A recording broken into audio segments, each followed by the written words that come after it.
नमस्कार, संकल्प न्यूज में आपका स्वागत है। मैं हूं आलोक शर्मा। नजर डालते हैं आज की मुख्य खबरों पर।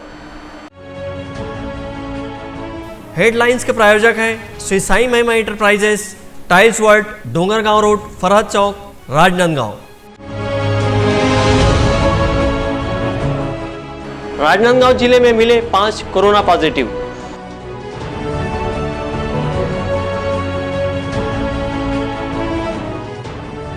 जरूरतमंदों को सूखा राशन का वितरण।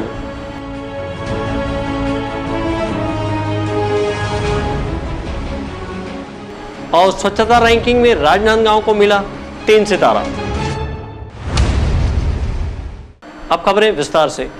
राजनांदगांव जिले में मंगलवार की देर शाम मोहल्ला ब्लॉक के कोरमोता में कोरोना के 4 पॉजिटिव एक्टिव केस मिलने के बाद आज बुधवार की सुबह डोंगरगढ़ में एक पॉजिटिव केस मिला है। जिले में 5 कोरोना पॉजिटिव पाए जाने से प्रशासन में हड़कंप मच गया है। प्रशासन ने डोंगरगढ़ को पूर्ण लॉकडाउन कर दिया है। वहीं बागनदी बॉर्डर को सील करने की तैयारी चल रही है। राजनांदगांव जिले में मंगलवार की देर शाम 4 कोरोना पॉजिटिव और डोंगरगढ़ में आज बुधवार की सुबह 1 कोरोना पॉजिटिव सहित कोरबा में 1 पॉजिटिव मिलने से छत्तीसगढ़ राज्य में कोरोना पॉजिटिव की संख्या 101 का आंकड़ा छू लिया है। इन 6 नए मरीजों के साथ प्रदेश में एक्टिव मरीजों की संख्या बढ़कर 42 हो गई है। हालांकि 59 मरीज ठीक हो गए हैं और अस्पताल से छुट्टी दे दी गई है। राजनांदगांव जिले के मुख्य चिकित्सा एवं स्वास्थ्य अधिकारी मिथिलेश चौधरी ने बताया कि ये सभी मरीज मजदूर हैं जो कि मोहल्ला क्षेत्र के कोरमोता गांव के निवासी है। इन सभी मजदूरों की दूसरे राज्यों से आने की हिस्ट्री है। ये मजदूर रोजी रोटी की तलाश में मुंबई महाराष्ट्र गए थे। वापस आने पर सभी क्वारंटाइन थे। इनमें लक्षण दिखने के बाद सैंपल जाँच के लिए एम्स भेजा गया था, जहाँ इनकी रिपोर्ट पॉजिटिव आई है।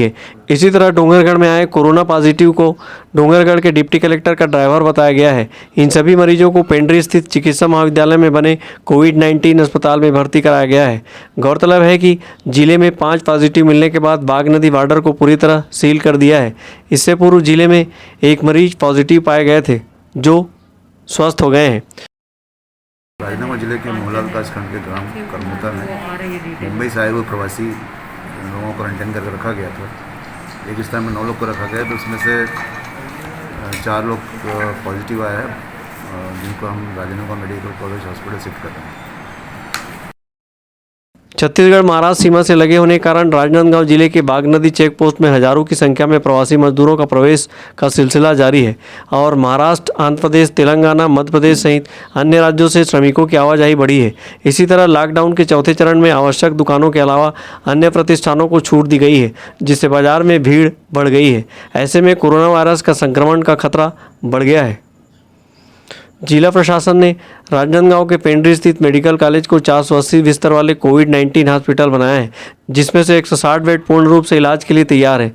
चिकित्सा महाविद्यालय की डीन डॉक्टर रेणुका गहने ने बताया कि पेंड्री स्थित कोविड-19 हॉस्पिटल एक सशक्त एवं प्रभावी उपचार केंद्र रहेगा। कुल 480 बेड का कोविड-19 हॉस्पिटल है, जिसमें से 160 बेड पूर्ण रूप से इलाज के लिए तैयार है। उन्होंने बताया कि यह डेजिग्नेटेड कोविड-19 ट्रीटमेंट सेंटर है, जहां कोविड-19 मरीज का इलाज किया जाएगा। इसी तरह कोविड-19 गर्भवती माता के लिए वार्ड, सिजेरियन एवं सामान्य प्रसव कक्ष की व्यवस्था की गई है। रक्त परीक्षण के लिए पैथोलॉजी लैब स्थापित किया गया है। कोविड-19 अस्पताल में अभी हमारा 120 सामान्य बेड और 40 आईसीयू और हाई डिपेंडेंसी यूनिट बनकर तैयार है। और अब हम उतने मरीज को ट्रीटमेंट करने के लिए अभी 160 मरीजों को ट्रीटमेंट करने के लिए हम तैयार हैं। और भविष्य में हम 480 बेड के लिए तैयारी कर रहे हैं।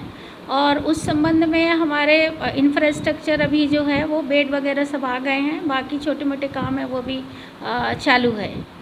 ओपीडी हमारी कोविड ओपीडी 1 महीने से चल रही है और वहीं पर सैंपल कलेक्शन हो रहा है। हमारे डॉक्टर जो हैं 6 से 8 घंटे की ड्यूटी कर रहे हैं वहाँ पर, और सैंपल कलेक्शन वहीं से करके RT-PCR के लिए हम एम्स भेज रहे हैं और रैपिड टेस्ट हम यहीं कर रहे हैं। वायरोलॉजी लैब हम भविष्य में वायरोलॉजी लैब यहाँ खोलने के लिए हमारी प्रक्रिया चालू है। वायरोलॉजी लैब अभी बन रहा है। हमारे एक असिस्टेंट प्रोफेसर जो है, सहायक प्राध्यापक और 2 टेक्नीशियन रायपुर में अभी ट्रेनिंग लेने के लिए गए हैं और 2 सह प्राध्यापक ऑलरेडी ट्रेनिंग लेके आ चुके हैं। 2 टेक्नीशियन भी उनके साथ ट्रेनिंग लेके आ चुके हैं। तो हम बहुत जल्द कोशिश कर रहे हैं कि जो सैंपल हम एम्स भेज रहे हैं उसको यहीं पर टेस्ट हम कर पाएँ, इसके लिए ICMR के मानक के अनुसार हमको लैब बनाना है। उसलिए हमें अभी थोड़ी प्रक्रिया लगेगा, उसमें समय। उसके लिए जो उपकरण चाहिए वो हम मंगा रहे हैं और हमारे लैब को उसी मानक के अनुसार तैयार कर रहे हैं। मेडिकल कॉलेज की डीन डॉक्टर रेणुका गहने ने बताया कि द्वितीय, तृतीय एवं चतुर्थ तल में कोविड-19 वार्ड है। हर तल में 4 वार्ड है, जिसमें से 2 महिला के लिए और 2 पुरुष वार्ड है। 160 बेड में से 120 बेड हल्के लक्षण के मरीजों, 15 बेड ICU के गंभीर मरीज, 25 बेड कोविड-19 मरीज हाई डिपेंडेंसी यूनिट में रखा जाएगा। मरीज की निगरानी के लिए CCTV camera, 2 way communication system, हर वार्ड में माइक सिस्टम, टीवी और RO वाटर की व्यवस्था की गई है। CCTV कैमरे के माध्यम से मरीजों की सतत निगरानी की जाएगी। माइक के माध्यम से उन्हें भोजन, दवाई लेने के लिए संचार व्यवस्था बनी रहेगी। उनके इलाज के लिए डॉक्टर एवं नर्स की टीम सातों दिन 24 घंटे सेवाएं देंगे। ICU में 15 बेड तैयार है, जिसमें वेंटिलेटर, मल्टीपैरा मॉनिटर एवं अन्य जीवन रक्षक उपलब्ध है। उन्होंने बताया कि मेडिकल कॉलेज के माइक्रोबायोलॉजी विभाग में कोविड-19 वायरोलॉजी लैब की स्थापना की जा रही है, जिसमें भविष्य में यहाँ पर RT-PCR टेस्ट होगा। अवधेश यादव के साथ परमानंद रजक, संकल्प न्यूज़।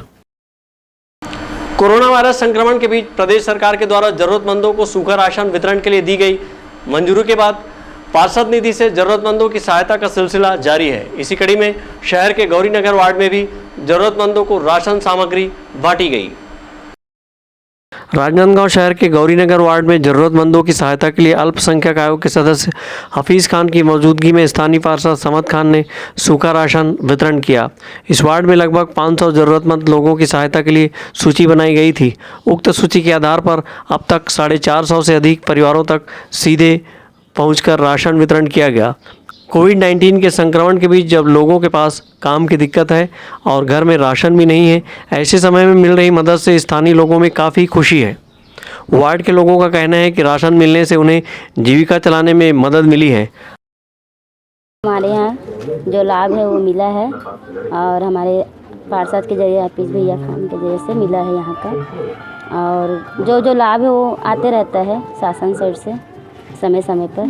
संकट की इस घड़ी में आपको राशन मिला, क्या कहना चाहेंगे आप पार्षद को, मुख्यमंत्री को कुछ बोलना चाहेंगे? संकट की घड़ी में राशन मिला है, वही बात थोड़ा आगे पीछे का हो गया था, लेकिन धीरे धीरे सरकारी लाभ तो धीरे धीरे ही मिलता है, इसलिए हम लोग शांतिपूर्वक थे, हम लोग कुछ नहीं बोले अभी तक। हम लोग को राशन की किट हफ्ता भर पहले से हमारे मुख्यमंत्री एवं समद भाई पार्षद जी हैं यहाँ के, उनके द्वारा हमको मिल चुका है और धीरे धीरे जैसे जैसे सेवाएं उनसे चाहिए था वैसे वैसे मिल भी रहा है।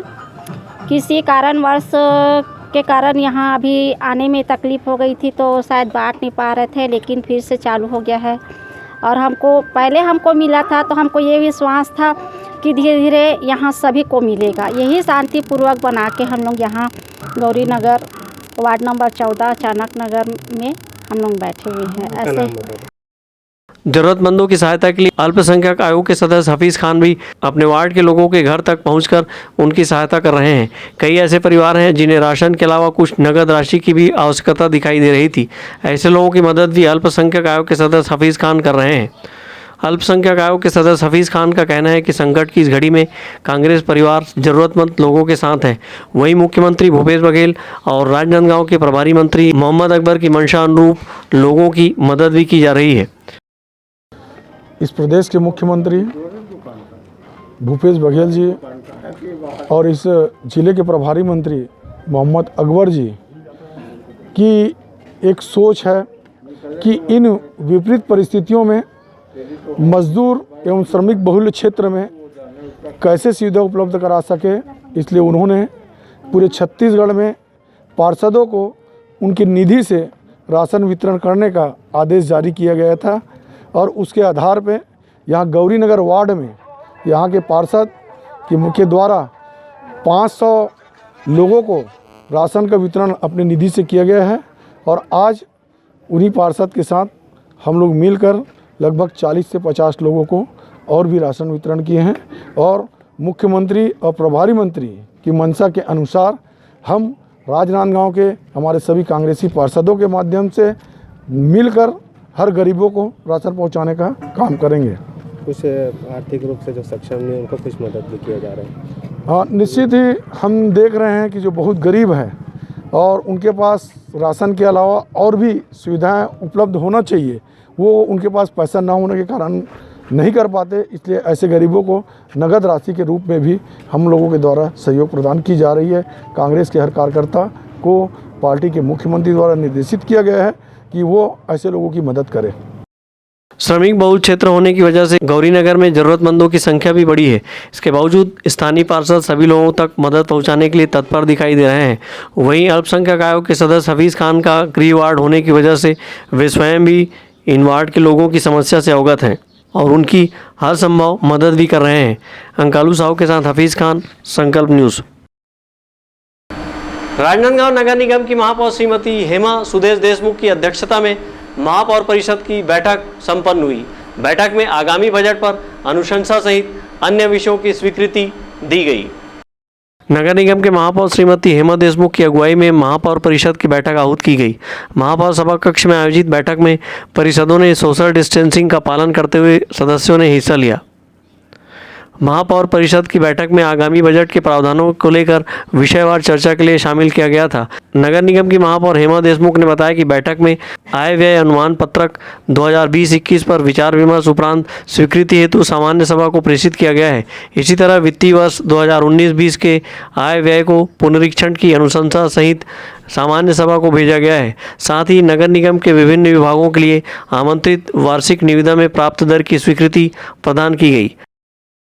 कोरोना संक्रमण काल के चलते हुए एमआईसी बैठक थोड़ी देर हुई है, क्योंकि शहर के विकास जरूरी है और बहुत सारे जैसे सफाई है, जल है, इस मुद्दों पर चर्चा करने के पश्चात पुष्टि की गई है। तो हमारा मुख्यतः सफाई था और साथ में हमारे जल की व्यवस्था के लिए टैंकर का था।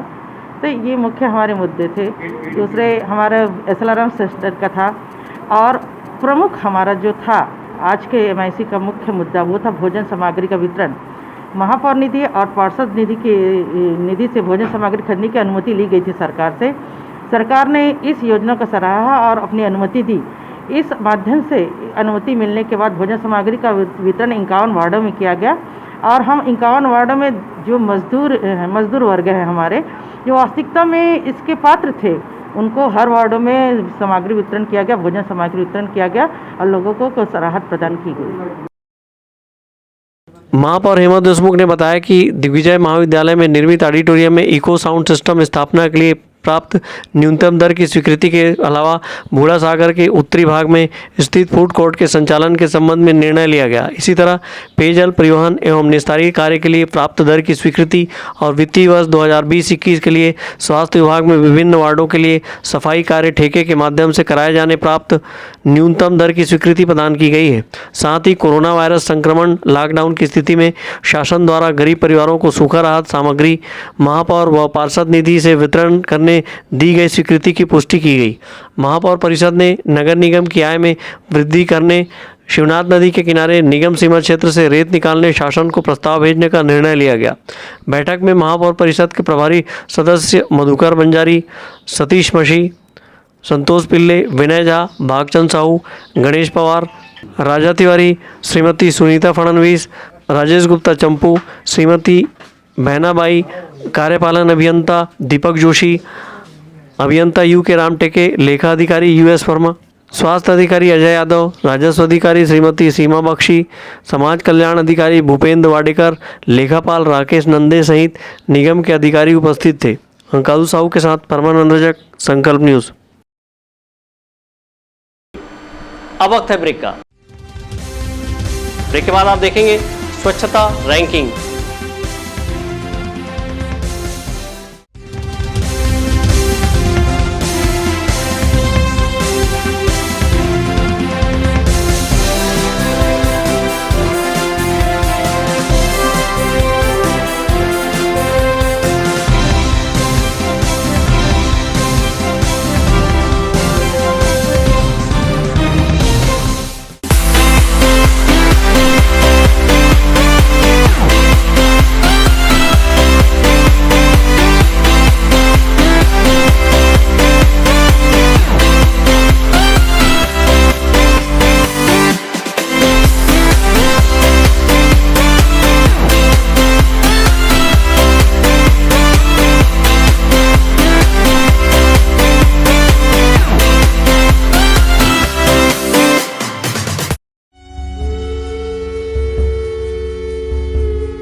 संस्कारधानी वासियों के प्यार और सहयोग से अपनी पहली वर्षगांठ मनाता टाइल्स वर्ल्ड आपके घर को और खूबसूरत बनाने आ गए हैं श्री साई महिमा इंटरप्राइजेस।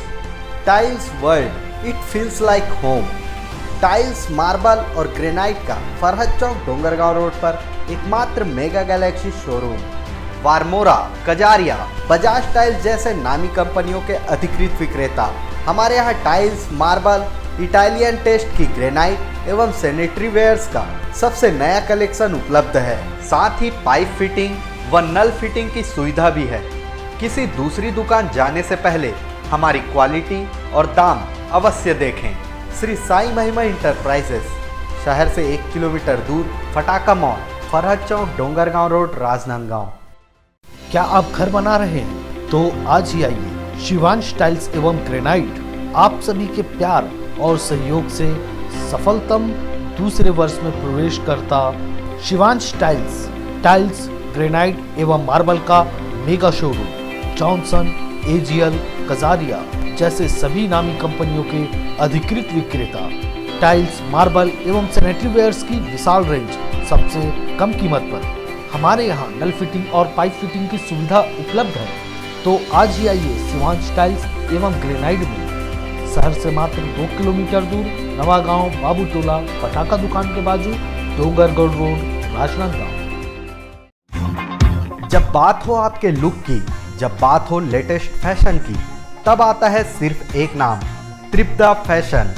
संपूर्ण पारिवारिक वस्त्र केंद्र, आधुनिक एवं डिजाइनर वस्त्रों के लिए राजनांदगांव का सबसे भव्य शोरूम। सभी लीडिंग ब्रांड्स के फॉर्मल वेयर एवं पार्टी वेयर ड्रेसेस। इस वैवाहिक सीजन आपके लिए है खास ब्राइडल वेयर, कोट सूट और sherwani, designer saris, daily wear एवं party wear collection, bridal lehenga, चुन्नी और लाचा की एक्सक्लूसिव रेंज, फॉर्मल वेयर में जीन्स, शर्ट, कैजुअल का नया कलेक्शन, किड्स वेयर का सबसे लेटेस्ट कलेक्शन आप हमारे यहाँ पाएंगे। Designer salwar suit, latest fashion की कुर्तियाँ, वेस्टर्न टॉप एवं जीन्स, आपके परिवार के लिए विंटर जैकेट खास रेंज में। अब सबकी नजर होगी आप पर, क्योंकि अब राजनांदगांव में फैशन का दूसरा नाम है त्रिपदा फैशन, जयस्तंभ चौक, राजनांदगांव।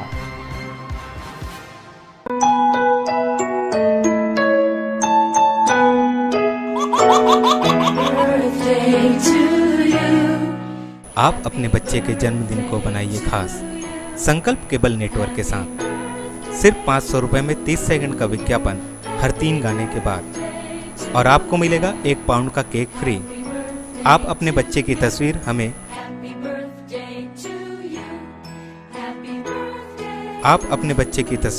हमें व्हाट्सएप के इन नंबरों पर भेज सकते हैं।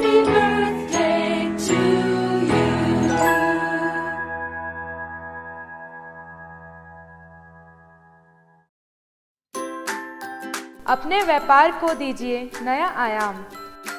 भीड़ में हो आपकी अलग पहचान। जुड़े संकल्प केबल नेटवर्क से, जुड़े संस्कारधानी से। विज्ञापन के माध्यम से स्क्रॉल एड 24 घंटे आपके टीवी स्क्रीन पर। एल शेप नए रूप में प्रत्येक मिनट पर। वीडियो एड, जन्मदिन, व्यावसायिक उत्सव बधाई, शुभकामनाएं। हमारे विशेष कार्यक्रमों के लिए प्रायोजक आमंत्रित है। संपर्क करें संकल्प केबल नेटवर्क, गांधीनगर, राजनांदगांव।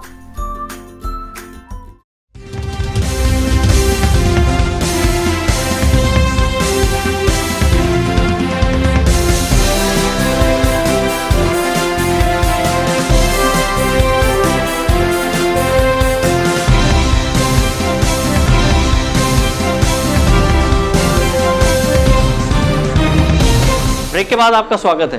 कूड़ा कचरा मुक्त शहरों की वरीयता में राजनांदगांव शहर को 3 सितारा स्वच्छता सर्वेक्षण प्रदान किया गया है।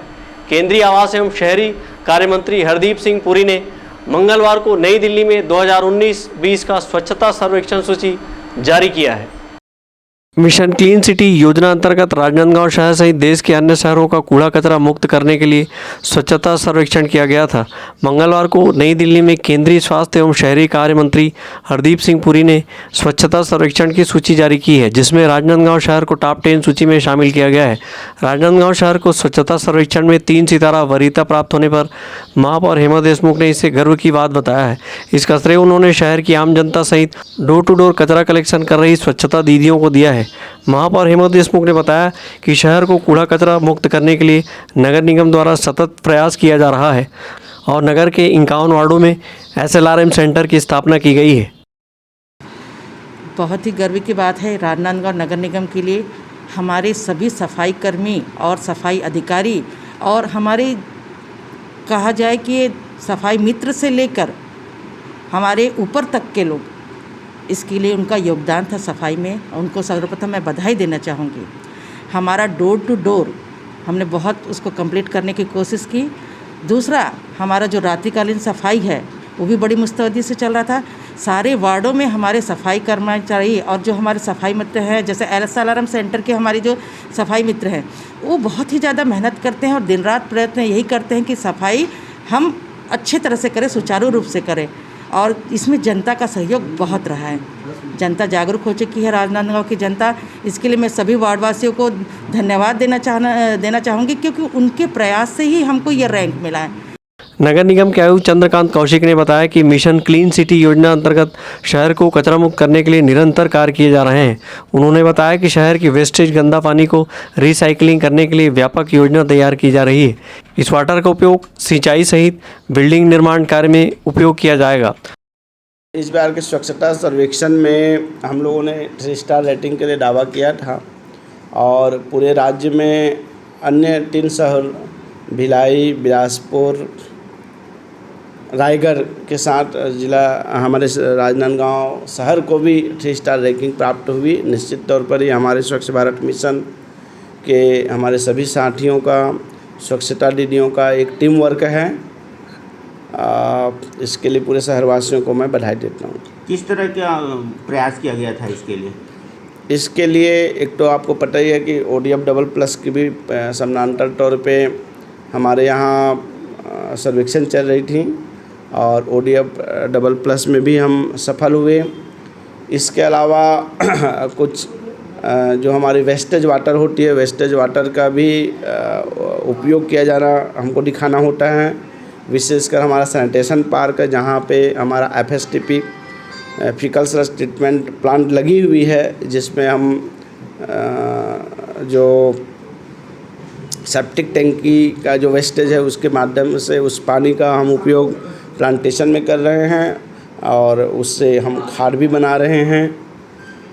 ये सारी पॉइंट्स रहती है। निश्चित तौर पे हमारी जो शहर के ग्रीनेज और जो स्वच्छ सफाई है वो भी महत्वपूर्ण कारकों में रहा। केंद्रीय मंत्रालय ने इस आशय से इस अभियान की शुरुआत की है, जिसका उद्देश्य साफ सफाई को प्रोत्साहन देना है। अवधेश यादव के साथ परमानंद रजक, संकल्प न्यूज़। राजनांदगांव जिले के वनांचल क्षेत्रों में इन दिनों छत्तीसगढ़ का हरा सोना कहे जाने वाले तेंदुपत्ता की तोड़ाई जोरों पर है। यहाँ रोजगार के सामने नक्सल भय भी दरकिनार है। वहीं लॉकडाउन के बीच लोगों को रोजगार के साधन भी मिले हैं। लॉकडाउन के बीच कई लोग रोजगार की समस्या से जूझ रहे हैं। वहीं नक्सल प्रभावित क्षेत्र के आदिवासियों को तेंदुपत्ता तोड़ाई के लिए आय का साधन मिल रहा है। तेंदुपत्ता के सीजन में जहां बीहड़ क्षेत्रों में निवासरत आदिवासियों के लिए रोजगार का एक बड़ा जरिया तेंदुपत्ता तोड़ाई है। लॉकडाउन के चलते जहां लोगों के सामने रोजगार की समस्या है, वहीं दूसरी ओर वनांचल क्षेत्र के लोगों को तेंदुपत्ता तोड़ाई का काम मिल रहा है। जीविका चलाने के लिए काम की जरूरत के सामने नक्सली समस्या भी दरकिनार नजर आ रहा है। कुछ दिन पूर्व मानपुर क्षेत्र के मदनवाड़ा में पुलिस और नक्सलियों के बीच मुठभेड़ हुई थी, जिसमें 4 नक्सली मारे गए थे। वहीं मदनवाड़ा थाना प्रभारी की शहादत भी हुई थी। एक ओर जहां नक्सली खौफ के चलते निर्माण कार्य बंद हो जाते हैं, वहीं दूसरी ओर नक्सल खौफ के बीच भी तेंदुपत्ता तोड़ाई का काम जारी है। क्षेत्र के वनवासी तेंदुपत्ता तोड़ाई का काम करते हैं और वनोपज के जरिए ही लगभग साल भर अपनी जीविका भी चलाते हैं। यही कारण है कि शासन के द्वारा इन्हें प्रोत्साहन करने के साथ ही तेंदुपत्ता तोड़ाई के दरों में भी वृद्धि की जाती है। बहरहाल तेंदुपत्ता के जरिए मिल रहे रोजगार के साधन से आदिवासी क्षेत्रों में पलायन का दौर रुका है। जावेद शेख के साथ हफीज़ खान, संकल्प न्यूज़। आज की खबरों में बस इतना ही। हमें दीजिए इजाज़त। नमस्कार।